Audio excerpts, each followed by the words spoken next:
Hello my quilting friends! My name is Leah Day and I have a new zippered pouch tutorial for you. This is a quilted zippered pouch. I just took some leftover fabric that I had quilted and cut it up and turned it into this fully lined zippered bag. Turns out great, super easy to do, and it's a great way to use up your practice sandwiches. So let's learn how to make this beautiful bag together. So here is my quilted zippered pouch. I love how this turned out. You can see, pull open the zip and it is beautifully lined on the inside. Now, I did a lot of experimenting while I was sewing this and I want to share a lot of that with you, both whether to stitch really close to your zipper or to leave a little bit of space, how to get these corners to turn out just exactly right. As you can see, this corner looks a whole lot better than this corner. So I'm going to share all of that and more with you. So let's get started. First thing you're going to need are some quilted pieces. So this was a much bigger quilt and I cut it down into 5.5 by 10.5 inch rectangles. So you'll need 2 pieces that size, plus 5.5 by 10.5 inch pieces for lining. This is just regular plain 100% cotton fabric. And then you'll need a zipper. And I went on ahead and cut my zipper to 8.5 inches. And this is the type of zipper that you add the zipper pull. And let me show you how to do this real quick. I'm going to open up the zipper and one side will open and one side will not. So this side's going to open. I'm going to take the zipper, the end that brings the zipper pieces together. So the wider end of the pull goes into, you tuck the zipper ends into that area and you line them up so they're roughly, so the end is roughly even across, and then tug it in. And the reason why I'm doing it this way is that if you put the zipper pull in this way, then it will be nice and shut. Look at that. So that's really handy. Now, if you just have a regular zipper, don't worry about it. This is gonna work just fine regardless of whichever way you have your zipper. So just wanted to show you how to add a zipper pull just in case you grab a pack of zippers like that. And then you're gonna need some ends for the zipper. This helps finish it off. It gives it that little finished look, kind of adds a little nice detail on both sides of the zipper. And this is 4 pieces of fabric. They are cut 1.5 by 2.5. So a little bit big, ever so slightly bigger than we need. And I like to cut just ever so slightly bigger so that way we can trim down if we need to. Okay, so I'm going to take my zipper. I'm going to place the zipper, let's kind of call these side zipper fabrics. We're going to place one right side up, place the zipper right side up on top, place the next one right side down, do the same thing on the opposite side. We're going to take this to the machine and stitch through this right along the edge. So here on my sewing machine, I have just a straight stitch set up and a 1.5 millimeter stitch length that's going to produce a nice tiny stitch, so it's really secure. And I am using purple thread, just contrasting a bit. It will look really nice over my bag, but it is going to contrast a bit here with this green fabric. Okay, so I just stacked that up nicely, and I'm just going to use the seam allowance that is the edge of my presser foot, and this is just a standard zigzag presser foot. You know, sometimes you can, on certain projects like this, you don't have to use the seam allowance on your plate. You can just use whatever seam allowance you want, and this is one of those situations. So I'm just going to stitch back through. I use these scrap chargers just so I can chain piece, and that reduces bobbin thread waste. It also prevents my machine from gagging, so it's really nice. Okay, now I stitch that, so I'm going to trim down that seam allowance pretty close, about 1/8 of an inch away. Now I'm going to open up those ends, fold them together, and top stitch about 1/8 of an inch from that edge. There we go. And stitch back through a scrap charger. So do the exact same thing to the opposite side, and then we'll move to the next step. So here's our finished zipper. You can see we've added fabric to both sides and done a little top stitching. Looks great. And I've pulled my zipper tab all the way to one end, so it's easy to manage. Okay, so now I'm gonna make my stack for 1/2 of the bag. Starts with the lining, and that's gonna go right side up. Then you're going to place the zipper on top, also right side up, and just center that up generally in the middle of the lining. And then now my quilted fabric piece, that goes right side down. And I'm going to actually flip this over. I find it just a little easier to stitch from the lining side, and attach a zipper foot and stitch right along this. So I've attached a zipper foot here to my machine, and how this works is you just simply click it in either to the left or to the right, depending on which side you need. And you know the side you need because whichever side your needle is going to be close to on the zipper, and that's right here. So I know I need this to be positioned on the left. And you actually don't move your needle when you're using a zipper foot. It's in its normal center position. You just simply move the foot for whichever side you need. Okay, so I played around with this. The first line that I stitched, I lined up the edge of the foot back here with the edge of my purse pieces, and that ended up being very, very close to the zipper edge. So here you can see that's the finished look that's going to give you, very, very close to the zipper teeth. I actually don't like that. I think it looks a little bit better when you have a little bit more of that zipper tape exposed, but that's just my opinion. So I'm actually going to pull this back, and I'm going to line up this edge here of the zipper foot with the edge of those fabric pieces. So just please understand that there's a lot of different things that you can change up and play with when it comes to piecing any bag, and it's good to experiment. So you can change your seam allowance, and that's going to change the look of things, and it's going to change how much zipper is exposed. And because I'm using contrasting zipper here with my quilted fabric, I think that's going to look really cool. So here we go. I'm just lining this up, and I don't usually pin. It's just not my habit to pin things. I just like to line them up generally. And I press firmly with my fingertips, and that holds them together as they go through the machine. Here we go.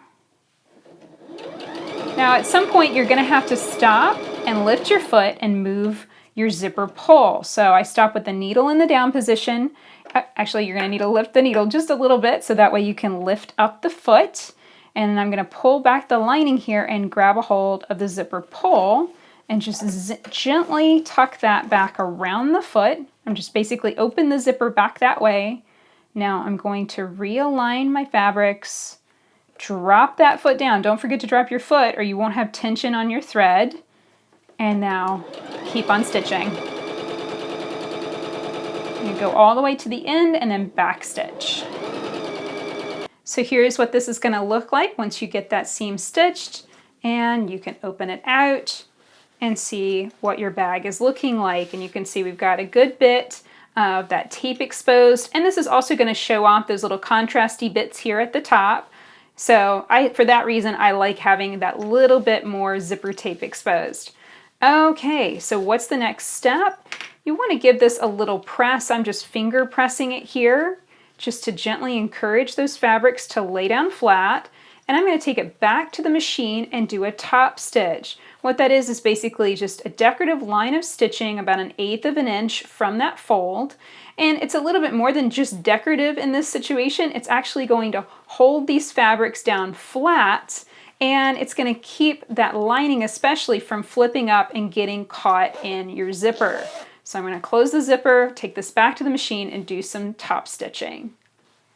So here at the machine, I am just making sure that that lining is laying down flat, and so is the quilted fabric. And the quilted fabric might be a bit puffy. It just depends on what your batting was in the middle.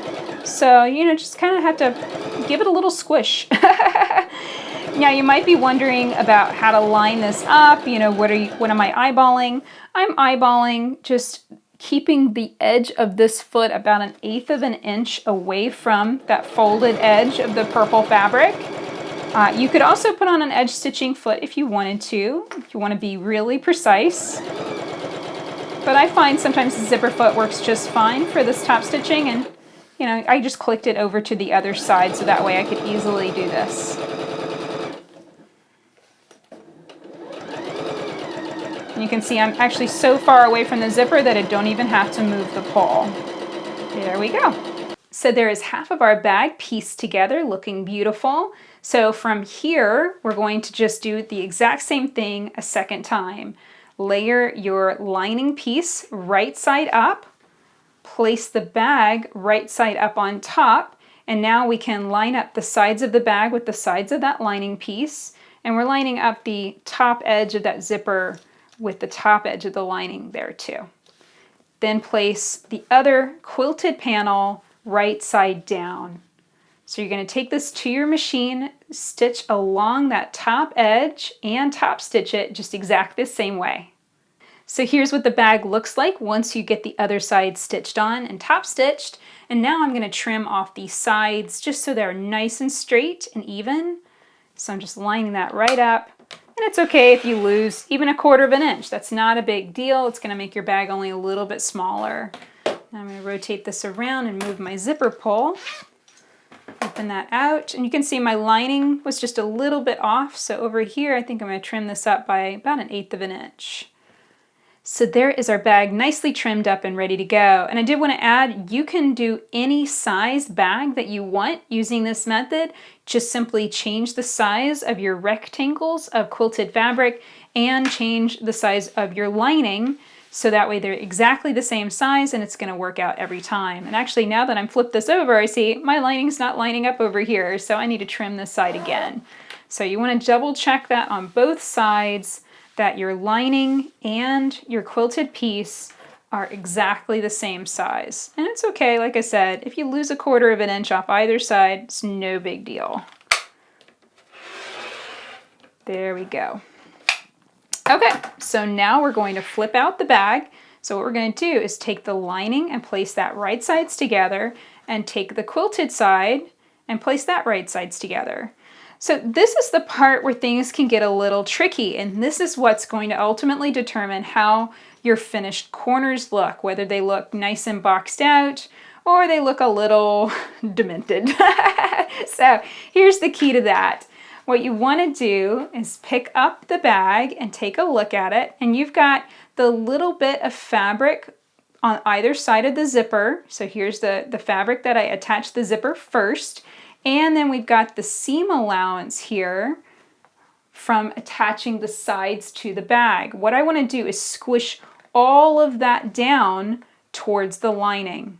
So it's real easy to squish like the fabric on the side of the zipper up and then the lining side down. That's going to get you that demented look. You don't want that. So you want to squish everything, that little loop of fabric from the zipper plus all that fluffy stuff, to the lining side. And that's going to be pretty bulky, so you want to just go slowly as you stitch over that.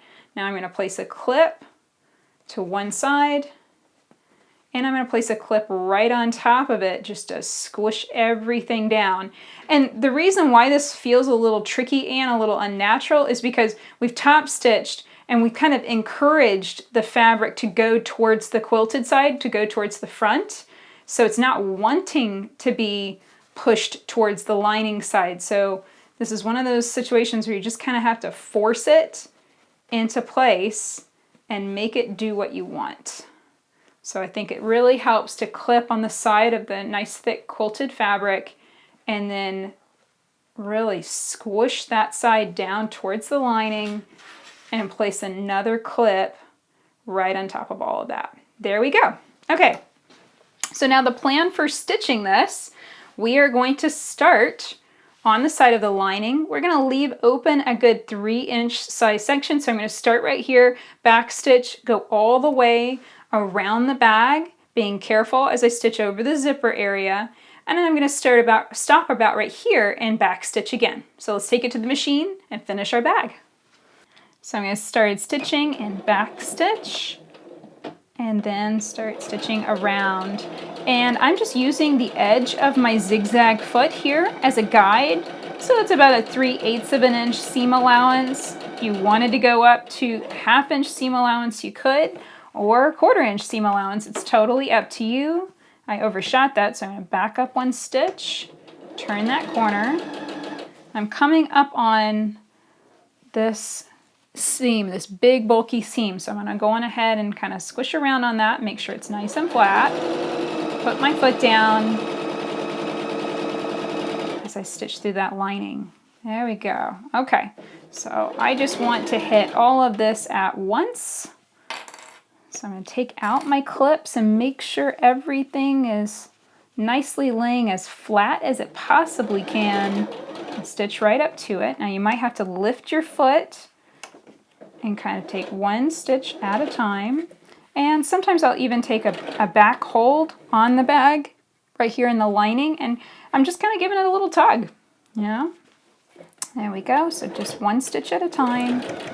Get through that area, and then if you want to back stitch just to reinforce it, this is the area that kind of gets the most, it gets the most tweaked as far as your stitches go. Your stitches can pull in this area.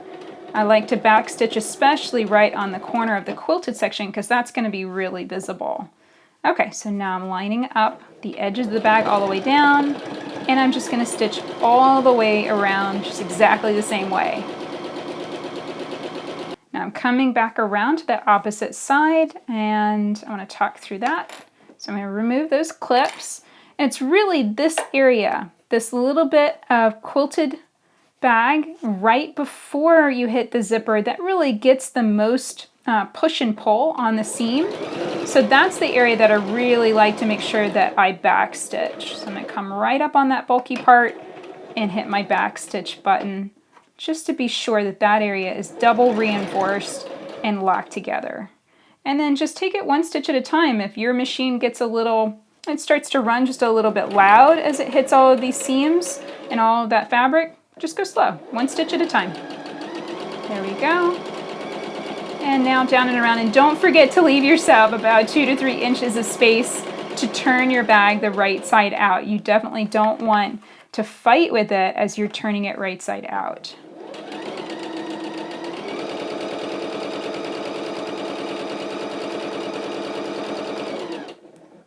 And back stitch, and we're done. So from here, I'm going to trim up these corners, just nip off the corners completely, and then I like to give them just a little trim up the sides just to reduce bulk. And, you know, make sure to keep your stitching your cutting about 1/8 of an inch away from the stitching. There we go. And the same thing in the lining.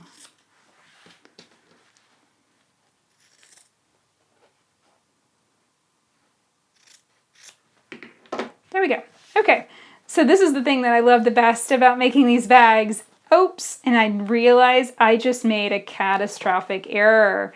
I stitched that around with my zipper closed, but very luckily I had just a little bit of space open, and I'm going to be able to pull that open all the way. So really quick tip there. Make sure before you do this ring around the bag that your zipper is wide open, because you need that open so that way you can turn the bag right side out. So first step is grab a far corner and pull it through that opening, just like so. And I'm going to keep working my way around. The neat thing about doing a bag this way, I kind of played with it and played with it and played with it. I was wanting to do a bag for my little niece, and I kept fussing around with the lining, and it was just so challenging. And finally I had this idea, like, aha, I wonder if I could just lay that out like a rectangle rather than trying to insert the lining separately, and it worked perfectly.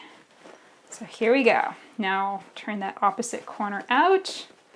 If you have a point turner, a letter opener, or something to turn out your corners, that can definitely help. And then just kind of give it a general little press with your hands to flatten everything out. And then you can pop out these sides where our zipper is. And you can see how nice and boxy that looks. That looks great. And this side, looks like we got just a little closer on that side because of the trimming that I did after stitching. So that's just fine. And the lining is tucking down really nicely too. Now you might be wondering how to seal up that hole. All you want to do is just flatten this out on your cutting mat or your table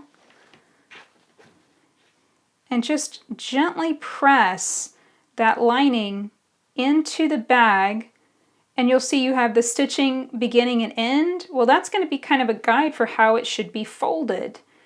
And so if you kind of pull on that just a bit, the fabric's going to naturally crease itself along that fold. Now I'm going to go back to the machine and simply top stitch right along that edge, and that will seal that up completely. And then you can tuck it down into the bag and it's perfectly finished off. And I think it's perfectly fine to just top stitch that on your machine. You know, if you wanted to, you could whip stitch it by hand closed. It's totally up to you. But there we go. That is how you make a quilted zippy bag. And you can make them in any size and shape that you like. Play around with it, see what works best for you, experiment with it, and make lots of bags for all of the things that you need to store. So that's it for this tutorial. I hope you enjoyed learning how to make a quilted zippered pouch with me today. This is a great way to practice quilting. You know, you can stitch out different designs using free motion quilting or walking foot quilting. And the quilting gives your bag more body. It gives it structure, so you don't have to use any kind of stabilizer, anything like that. And it really feels very hard wearing, and it's going to last the test of time because of those quilting stitches. So I hope you'll give this a try. And if you'd like to learn more about quilting, you can find over 475 different free motion quilting designs on my website at leahday.com. You can also find the sewing machine that I was using in this tutorial, the Eversewn Sparrow 20, on my website as well. Check it out at leahday.com/sew20. Until next time, let's go quilt.